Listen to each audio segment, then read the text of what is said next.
This came out a lot later than expected. Sorry this has taken so long, it's just, there was a lot of stuff to deal with in my personal life, lots of rewrites to this script to try and come up with something that was really good, and a bunch of other stuff that happened that delayed the video. This should be out hopefully a few days after Christmas and before the end of December, so I hope everyone watching had a good Christmas, and if you don't celebrate Christmas, well then, you're going to hell. But with all jokes aside, whether or not you celebrate the holidays, I hope you've all had a great December, and thank you for being incredibly patient with me when it comes to this script, and I hope you enjoy this new series which I'm going to be doing, which is basically doing reviews of not just TPIs, but it will be mainly focused on TPIs and other things that I want to review. So I hope you all enjoyed this first episode. Any feedback at all would be absolutely appreciated, and thank you all for watching.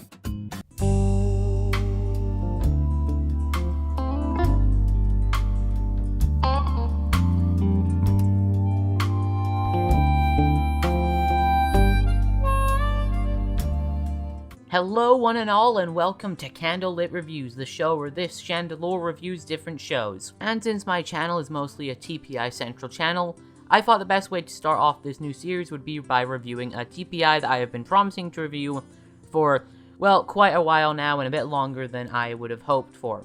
That being the first season of the reboot of AXE, created by Telly or Emerald Star Productions.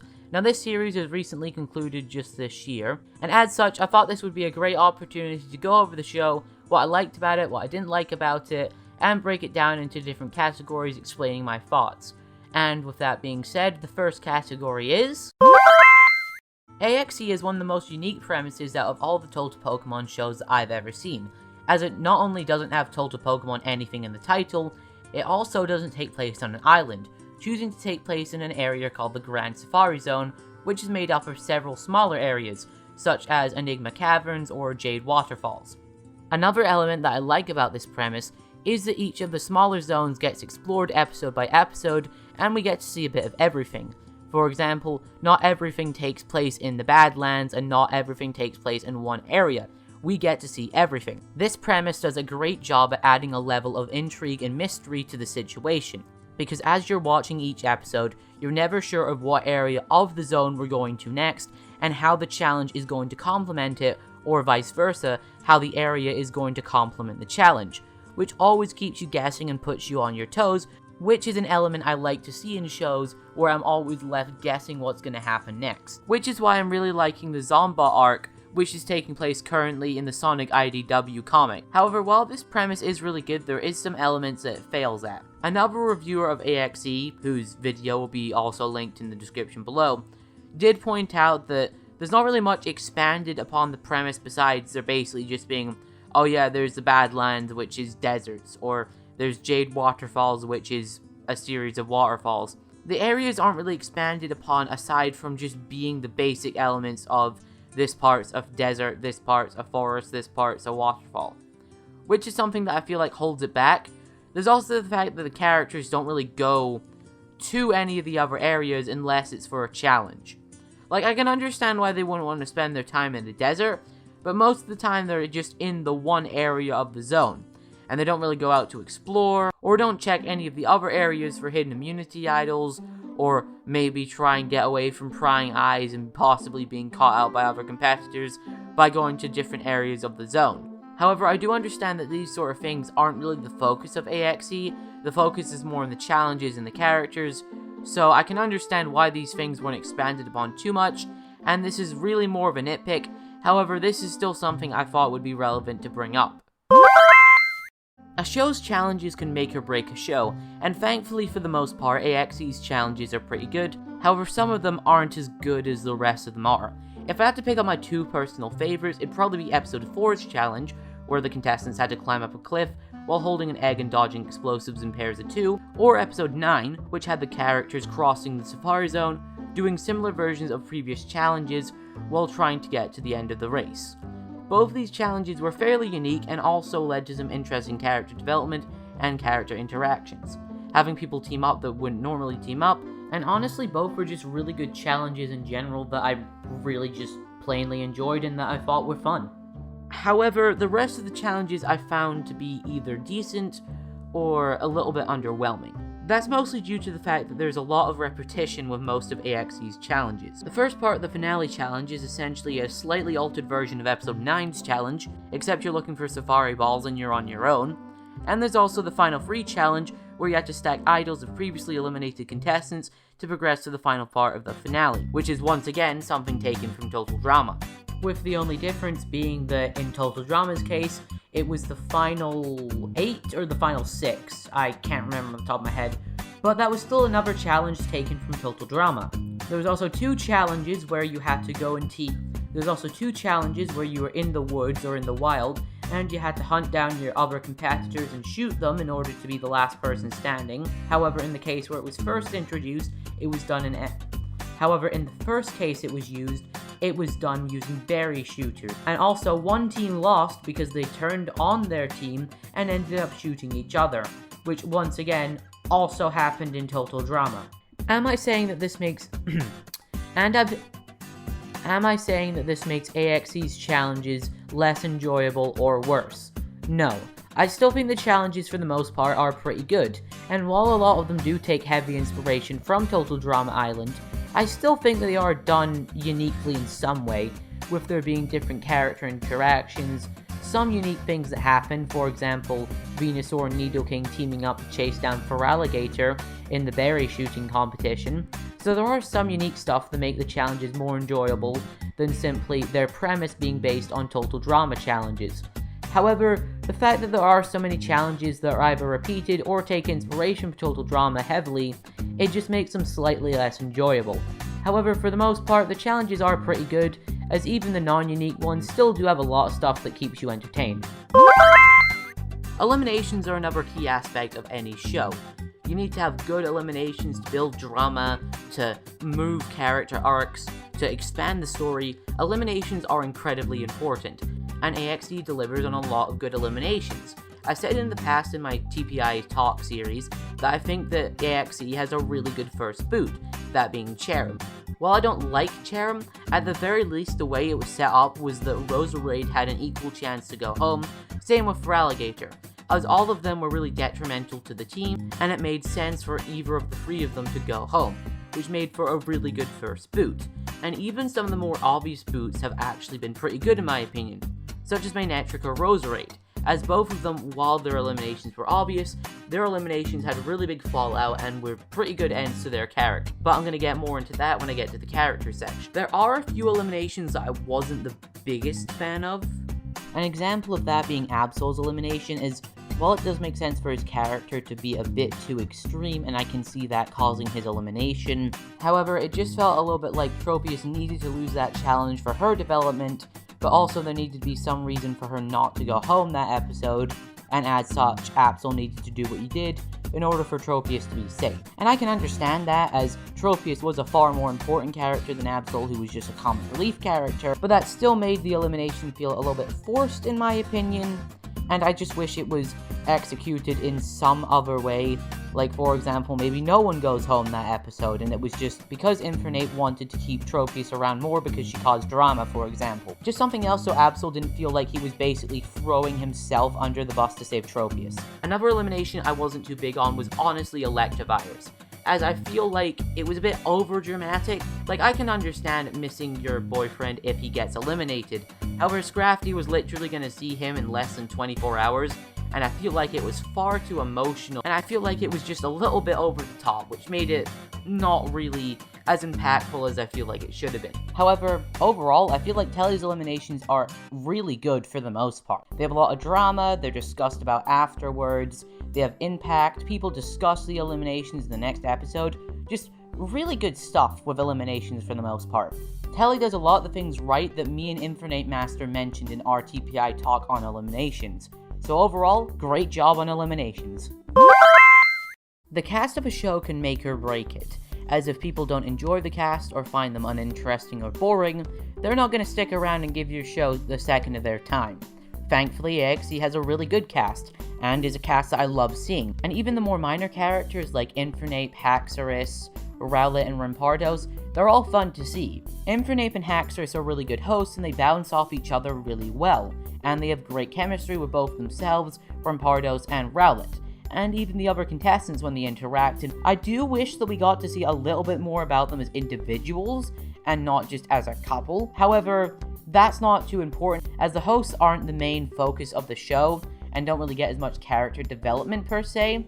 They're just there to be fun and entertaining, and the two of them do their job very well. Rowlet's just adorable and provides pretty good comic relief, and Rampardos is just the best. I love his goofy voice, and his interactions with all the cast is just amazing. In terms of the rest of the cast, there's no one that I'd say is bad, just some characters that are a little bit boring or a bit meh, or that I think could have been done a little bit better. Starmie was a fun, unintentional comic relief character. I just loved his goofy voice and personality, and I just found him really funny, even though he was a really early boot. Other great characters that I loved, Roserade, her arc of proving everyone wrong and proving that she's more than just a Valley Girl stereotype, her fighting to change what people thought of her, and always being underestimated and targeted, but still never gave up to the very end, remained strong, and at the end just showed everyone that they were completely wrong about her.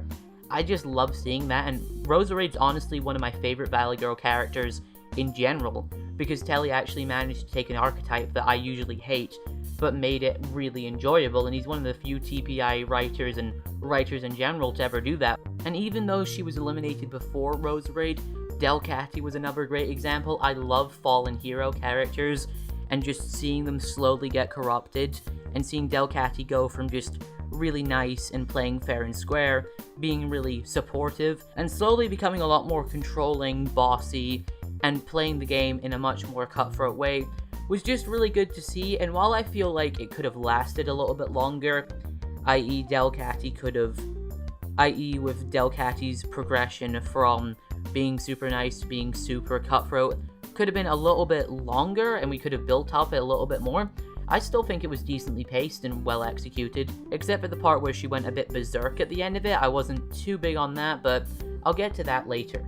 Arcanine and her whole story about how her dad abused her and how she grew up in that environment, turning to religion and grew up wanting to help other people that suffered like her.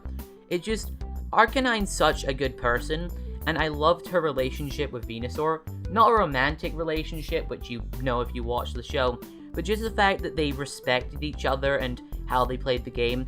Even though Venusaur was more of a manipulator and was a lot more cutthroat compared to Arcanine, who played the game a lot by the book, the both of them still learned from each other and adopted each other's tactics slightly, and still had great respect for each other, which is why I thought they were really good foils, and it was just a really good relationship overall. Speaking of Venusaur, he's up next, and was honestly a really good villain. I loved how he was just sitting in the shadows for most of the pre-merge, and was just playing everyone against each other, just being really subtle about his manipulation. Basically starting the love triangle by having Manectric and Electivire confess their feelings for each other either too early or too late, and spurring them on to do that. He just made so many good tactical decisions, trying to basically cause Arcanine to doubt her other teammates. It was just really fun to see. But he wasn't anything special when compared to Nidoking. Because Nidoking's not just my favorite villain in AXE, he's also my favorite character, because his comic book geek persona, then his villain persona, was just really fun to see. I loved his goofy antics, his whole Super Nidoking thing. That was really fun to see in the pre-merge, and then when he started to reveal that, oh yeah, I'm the bad guy, there was actual build-up to it and scenes where he acted outside of his comic book persona, which gave you small hints that there was more to him, and then he revealed that he was in fact a lot more cutthroat and the big bad antagonist. And while Venusaur was busy playing chess when everyone else was playing checkers, Nidoking was over here playing 4D chess while blindfolded. And Nidoking, just his takedown of Venusaur was just absolutely great. Seeing him constantly just foil Venusaur's plans, manipulate him, just pit everyone against Venusaur, forcing his elimination. And even after he got sent home and Nidoking was basically the target, he still did really good in the challenges, and was just really cool to see him do a bunch of badass stuff. And even when he had his good guy persona, it was still really fun to watch as well. A standout scene being when he and Venusaur are trying to hunt down for Alligator. Beautifly's whole arc was really amazing, and honestly, I got turned around on her. At first I thought it was annoying because it was a typical, oh, the shy girl who is really scared of everyone, and she gets a boyfriend that helps her through her troubles. You know, that whole stereotype, but Beautifly proved herself to be more than that. As the season got on, she became a lot more confident, and something that I really liked to see was just how she snapped. You know, as the episodes went on, and as the people that she cared about got eliminated more and more, you know, with Roserade, Feraligatr, Swellow, her boyfriend, and then finally Arcanine, that was the straw that broke the camel's back, and then she became really cutthroat, really aggressive. She's definitely pulled off the good guy to screaming crazy person arc a lot better than anyone else has in the season. And while I was a little bit annoyed she didn't make it to the final two, third place is nothing to scoff at, and honestly, she did fantastic throughout the season, doing really well in challenges, always backing up people telling her that she was actually stronger than she thought she was, and by the end, she even went on to this Ursaring who was like saying she was weak, pathetic, and was dragging everyone down, and she, you know, showed him up and proved that, no, I'm not weak, and I've got plenty of evidence to back it up. You know, unlike Tropius, who just whenever someone tells her about her flaws, her only response is, "You're wrong." Beautifly actually used facts and logic, even when she was confronted by herself, admitted to her own flaws, but showed and proved to her opposite self that I've become a better person and a more healthier person for myself. And Scrafty, where to begin with Scrafty? Scrafty was just amazing from start to finish. Even though I never really understood his whole I was gay all along thing, and I never really got that vibe from him, he was still a really good character all throughout. Him realizing that his try-hard personality and the way that he was being overly flirtatious, and how that was just really wrong for him to do, and how he was going to get sent home if he kept on acting not like himself, and how he stepped up, he apologized, and proved everyone wrong, showing the real him, and that the real him can actually be really likable and can actually make friends, which was something that he admitted to struggling to, because he was being perceived as manipulative for being a model, because that's how people usually are, at least stereotypically. Not saying all models are actually like that. But he made some friends, proved everyone wrong, and that he's more than just his job, which I really liked. And then again, when Venusaur turned everyone against him, he still fought against that, he never gave up, and he managed to prove everyone that he's more than just a gay model, showed his personality and how he can be a bit cocky, but he's cocky in a charming way. He was really good in challenges for the most part, performing very well, and while he didn't win many, he did at least make it far into challenges, and wasn't like the first few eliminated most of the time. And by the end, he came full circle, he made it to the finale, which is no small feat, and he really went full circle. He started off having many character flaws, and by the end of it, he realized his mistakes, addressed them, grew from them, and while Scrafty still has his flaws, that's a good thing, because he is still a little bit cocky, and he is still really flirtatious, but he's toned it down, and he's become a lot more charming with it compared to before, when he was really just in your face and really overly aggressive about it. However, unfortunately, we have to come to the characters that I didn't really like. Like I said, there's not really any characters that I dislike, but just characters that I thought were a bit meh, or characters that I didn't particularly like too much. The comic relief characters like Absol and Feraligatr, they weren't bad characters, but I feel like after a while the jokes got a bit old. Not really for Abs, it was only really graining on me a little bit by the time that he was sent home, but he still stuck around for as long as needed. I feel like Feraligatr shouldn't have stayed as long as she had, and the whole cheesecake thing did get a little bit old, but I do commend Telly for adding more to her besides just cheesecake loving Gator with her husband and his whole relationship with her, and how she really missed him, and how she went out in a respectable way by, you know, quitting the game. I thought that was really interesting to see and made me like her a lot more. And the rest of the characters I don't really have that strong an opinion on. Cherim was annoying and a bit of a pain, but that's how she was written. So I can't really fault Telly for that because that's how she was written. She was meant to be annoying and to be on your nerves, so that makes sense why I didn't like her. However, time to get to the more unpopular opinions. Firstly, regarding Electivire. I just find him incredibly boring. There's not really much to him besides the fact that he is a ninja and that he has pride in being a ninja, and that he is also a bisexual in a relationship. That's really it. His only identity is he is a ninja that likes being a ninja, and that he went through a love triangle and eventually got a boyfriend. there was a lot more to Scrafty and to Manetric as well.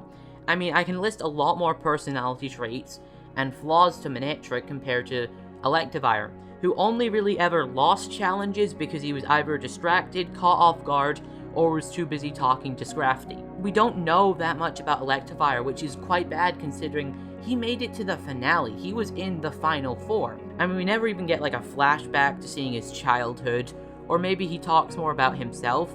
All we know is that he is just a ninja and that he is also bisexual. Once again, he's not bad, but he's nowhere near Final 4 material. And last, but certainly not least, Tropius. Now this is the one I'm gonna get a lot of crap for. I'm not a fan of Tropius, and I'm not just talking about early game Tropius. I mean, I just don't think her arc was very well executed. Now, Now, to be fair, I did see where Telly was going. Tropius was incredibly whiny, complainy, arrogant, and then by the end of the story, she had that toned down, she was a kinder person, she made actual friends, but I didn't really get that. Up to episode 10, 3 episodes away from the finale, she was still incredibly complainy, bitchy, and was even assaulting people. And then by episode 13, it's like, oh yes, Tropius, you have changed so much, thank you for becoming a better person. Besides the fact that Arcanine was besides the fact that the two of them were in an alliance. And yeah, she had that one interaction with Beautifly where she was telling her, you know, you're actually a really strong person, but then she just took advantage of that and then just shot Beautifly. The only other positive relationships she really had were just with Scrafty and Nidoking, her boyfriend. She was kind to Nidoking besides also yelling at him quite a lot, and she got on well with Scrafty, but everyone else really did hate her because she was just a really bad person. And then, like I said, by episode 13, we're supposed to believe that she changed. To be fair, in episode 12, she does address the fact that she's been acting kind of annoying and that she's been not being a very good person, but addressing it doesn't mean that you've changed. And then in the finale, everyone's acting like she's developed and become such a nice person, when for most of the season, she was just being incredibly antagonistic, standoffish, and just really annoying. I know there are many Tropius fans out there, and I know that in the live chat of the finale of AXE, a lot of people were rooting for her to win, and you know, if you like her story arc, then more power to you, but personally, I didn't really enjoy it. Now for a change, let's start off with the pros first, as there are quite a lot of them. The editing for this show is phenomenal. There is really good music in the background, there is lots of good pans, zooms, close-ups, and this is something that I don't see in as many TPIs. I like how everyone gasps when there's like a revealing or shocking moment, whereas instead of just one character gasping, like, he does all the different voices and overlaps them. It's a small thing, but it's something that you don't really see in TPI shows anymore, so it's a nice thing to include. The characters are great, as I've just mentioned before for the most part.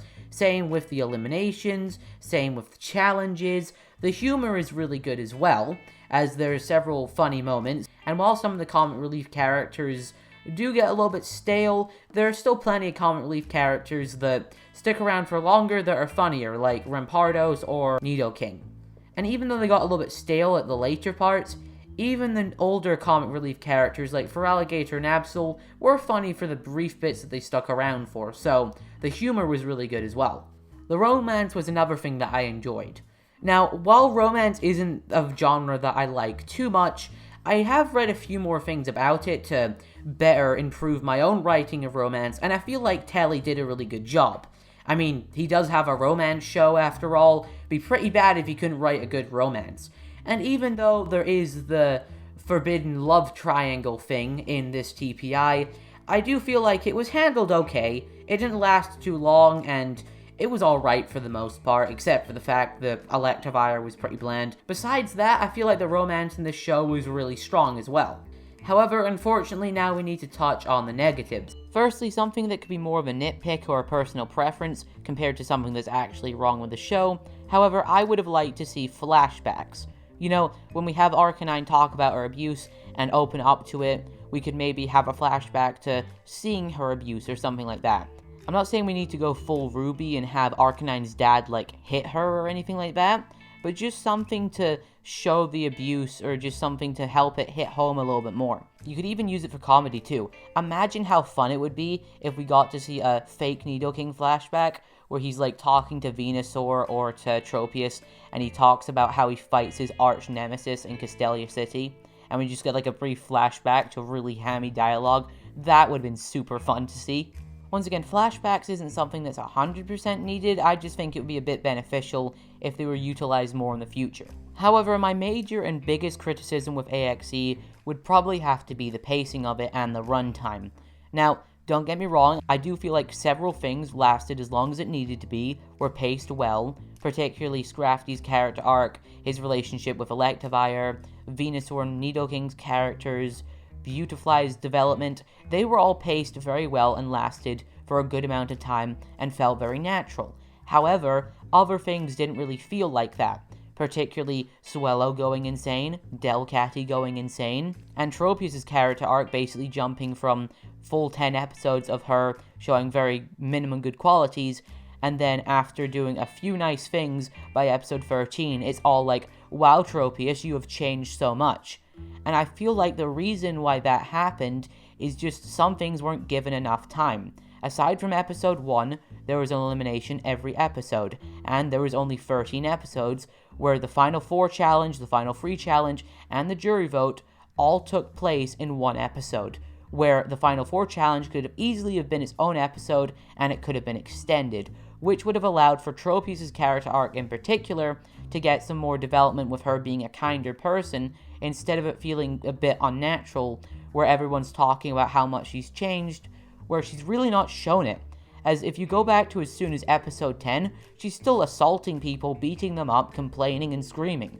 And I realize it's a bit unrealistic for a character to go from that to a completely nice, kind-hearted person by the end of the story. I'm not asking for that. I just feel like we should have seen Tropius' more positive qualities a little bit more. And I feel like that could have been done if there was an extra episode or two, or if the episodes are longer. And I know that Telly particularly likes to keep his episodes, or likes to watch episodes, that are between half an hour or just above 40 minutes. And that's fine, because I'm not asking for him to make 2.5 hour long episodes where we see the backstory and life of every eliminated contestant, you know, before Stormy goes home. We see how he joined the military, how he worked himself up in the ranks.